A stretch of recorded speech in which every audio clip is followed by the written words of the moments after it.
How's it going, you guys? Welcome to a new video. Basically, this new data packet just allows you to randomly generate items into a bunch of chests. This is particularly useful if you want to make a Hunger Games map or just if you need randomized loot items for some reason.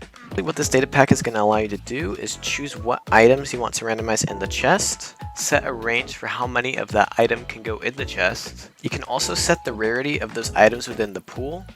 And then finally, you can set a range of how many items per chest on average you want to happen. So this is kind of just the generic pool I have set up, and I'll show you what that looks like in the code. So I have my random chest loot data pack here, and opening it up, going into the RCL folder, we're going to have all these functions. There's only two functions you need to actually worry about here.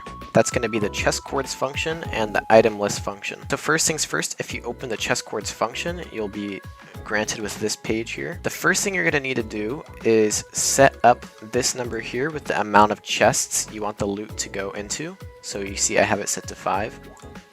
And then you need to give the coordinates of each of the chests like so.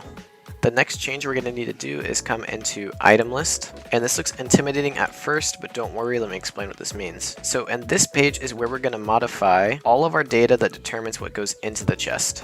So you'll notice that by default I have it so that it rolls a random value here between 1 and 1500. Then you'll notice if a number between 1 and 250 is rolled for this value, then the item stored will be an apple. For that apple on the same range of numbers, we can store between 1 and 64 apples. So on that same note, if a number between 251 and 350 is rolled, instead we'll store a diamond sword. And you can see I have it so that between 1 and 1 diamond sword can spawn. So in other words, only 1 diamond sword will ever get stored. And you kind of get the gist of it here.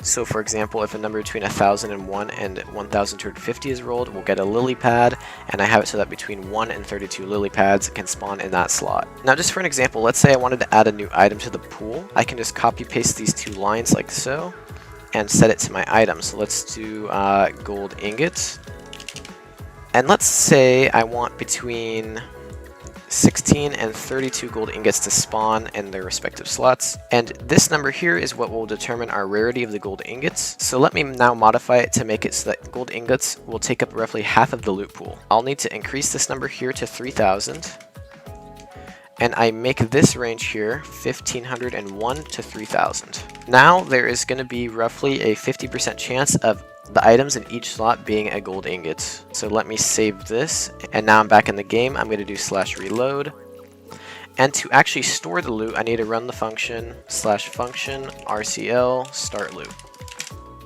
If I look in these chests, you'll now see that roughly half the item spawns are gold ingots.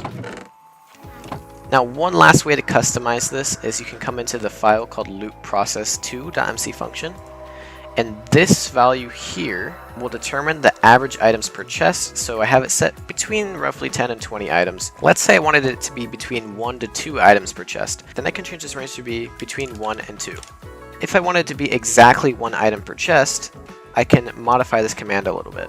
And instead, in its place, put execute as, and then type here run scoreboard players set at self number of slots to 1, like so. I'll just have 1 slot taken per chest.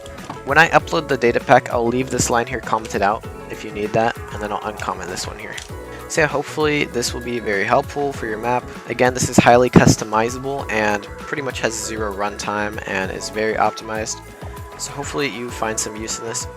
Again, if you have any questions, feel free to comment or message me on Discord, and I'll be able to help you get this data pack set up in your own world. Peace! I'm a scat man. I'm